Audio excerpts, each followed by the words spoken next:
Lo que puedo es puntualizar, graficar un poco más el enorme peligro de que, convalidadas estas irregularidades en favor del señor Castillo, él sea proclamado y, por tanto, tome el gobierno el 28 de julio, que es cuando está prevista en la Constitución la transición al siguiente gobierno. Una pregunta esencial es, bueno, ¿qué pasa a partir del 28 de julio? Él nos lo ha dicho, lo acaba de repetir hace 3 o 4 días, lo había dicho sistemáticamente a lo largo de la campaña, formaba parte de su plan de gobierno y lo acaba de repetir hace apenas 3 días, de manera que hay que tomarle la palabra.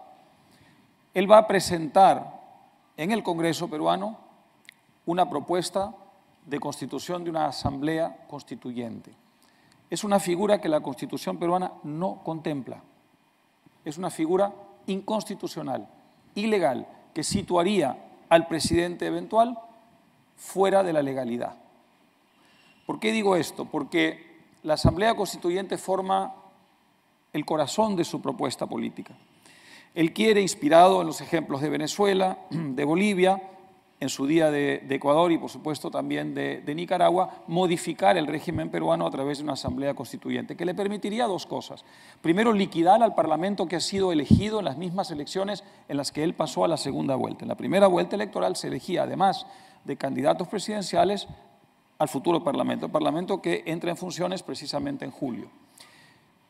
Esto implicaría la abolición automática de ese Parlamento y, por tanto, su sustitución por un Parlamento distinto llamado Asamblea Constituyente, que tendría las 2 funciones, la de crear, suscribir una nueva Constitución y, al mismo tiempo, reemplazar, por supuesto, un Parlamento que dejaría de tener razón de ser. Esto es lo primero. Lo segundo es que esa Asamblea Constituyente modificaría el régimen político peruano y el sistema económico peruano, concentrando en él, en el gobierno, todo el poder político y todo el poder económico, exactamente a la usanza del socialismo del siglo XXI. De manera que esto es importante entenderlo. Si el señor Castillo es proclamado y el señor Castillo toma el poder, él va a presentar esta propuesta el mismo día en que tome juramento. ¿Qué posibilidades de frenar esta operación golpista? No son muchas.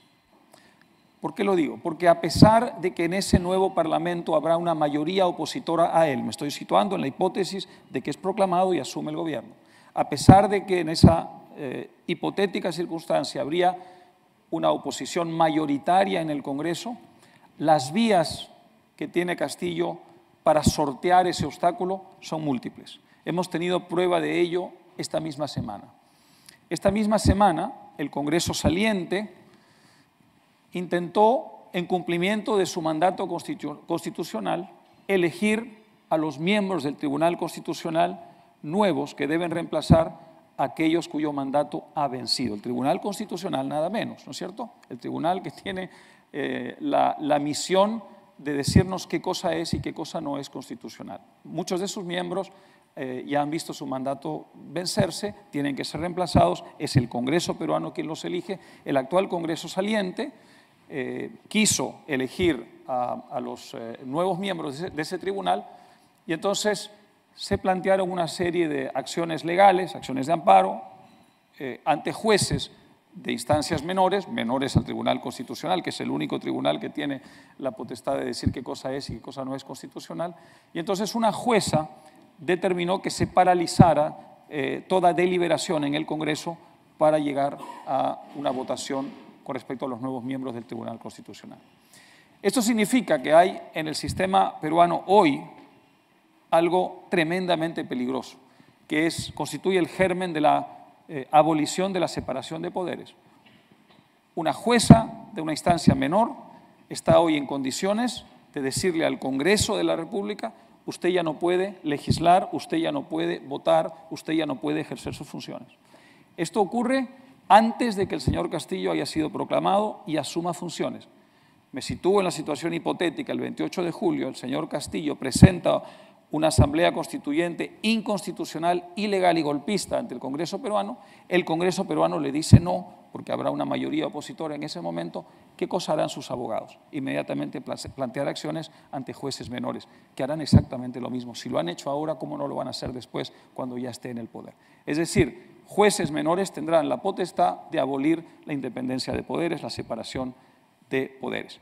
Para no hablar del propio Tribunal Constitucional, donde, repito, hay muchos miembros cuyo mandato ya venció. Esos miembros tienen una espada de Damocles sobre la cabeza, por tanto, desde el punto de vista de su mandato. ¿Qué posibilidades de que ese Tribunal Constitucional declare que la Asamblea Constituyente que quiere instalar el señor Castillo y el señor Cerrón es inconstitucional? Yo creo que casi ninguna. Varios de los miembros del Tribunal Constitucional son simpatizantes hoy de esa opción política. De manera que estamos ante un escenario terrorífico, y es que a pesar de que los votantes mayoritariamente eligieron a un Congreso opositor al señor Castillo en la eventualidad de que sea proclamado, hay muchas fórmulas relativamente sencillas mediante las cuales el señor Castillo puede simplemente sortear ese obstáculo. ¿Qué cosa ocurrirá entonces en ese escenario?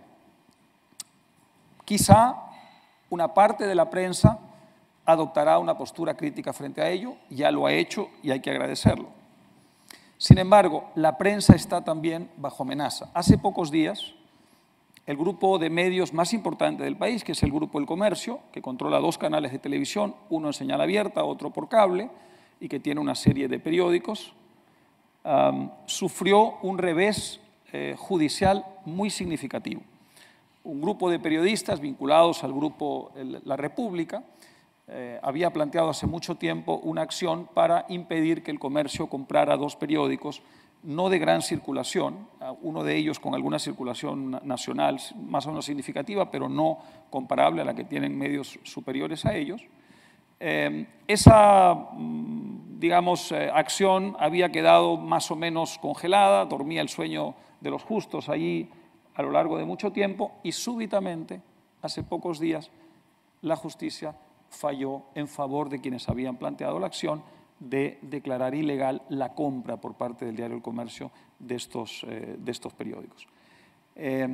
Yo me sitúo en el escenario de un Grupo El Comercio, por ejemplo, para citar solamente al Grupo El Comercio, que es el más importante, oponiéndose a la instalación de una asamblea constituyente ilegal, inconstitucional y golpista, y yo lo que creo es que vendrán acciones legales contra el Grupo El Comercio. Es bastante sencillo que eso ocurra, porque parte del grupo que está sosteniendo, el grupo mediático de la República que está sosteniendo hoy a Castillo y a Cerrón y que está respaldando estas propuestas inconstitucionales e ilegales, tiene el 25% hoy de la televisión de la que el Grupo El Comercio es accionista mayoritario.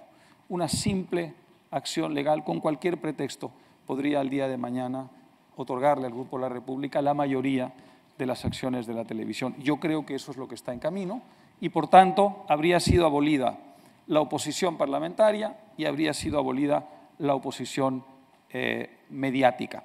Quedaría la calle, ¿no es cierto? La calle que está movilizada desde hace algunas semanas, como se ha dicho aquí, en números sorprendentes, masivos, evidentemente reflejando lo que es un pánico, un pavor en un sector muy significativo del país frente a la eventualidad de que se instale en Perú un régimen de izquierda radical.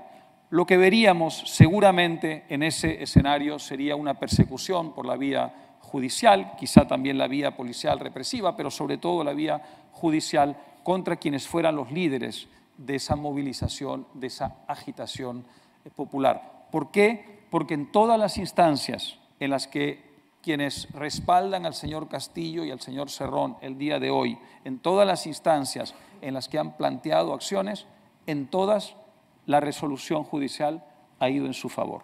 De manera que tenemos hoy un sistema de justicia que empieza a acomodarse al poder de turno, por razones que sería largo aquí profundizar y detallar, y que ofrecen pocas garantías a quienes el día de mañana, en la eventualidad de una presidencia del señor Castillo, tomen la calle y busquen maneras pacíficas y cívicas de resistencia popular.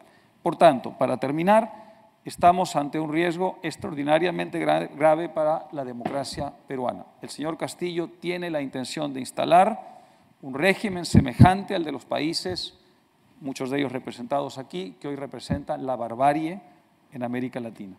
Dependerá de la capacidad de resistencia de los demócratas del Perú que eso lo logre o no lo logre.